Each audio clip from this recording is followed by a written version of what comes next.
अ का इंग्लिश में phonic sound होता है ए।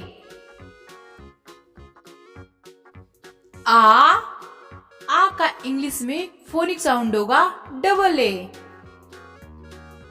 छोटी ई का इंग्लिश में फोनिक साउंड होगा आई। बड़ी ई का फोनिक साउंड इंग्लिश में होगा डबल ई।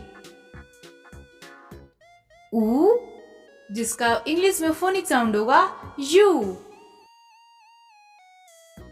बड़ा ऊ इसका इंग्लिश का फोनिक साउंड होगा डबल ओ। री का फोनिक साउंड होगा इंग्लिश में आर आई। ए का इंग्लिश में फोनिक साउंड होगा ई।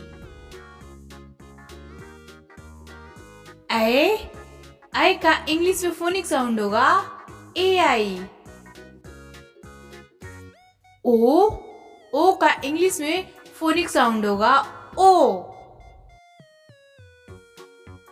आओ का इंग्लिश में फोनिक साउंड होगा ए you.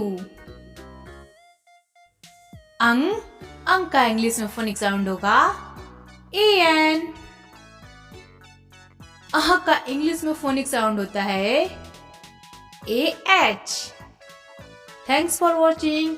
Like share subscribe. Bye bye.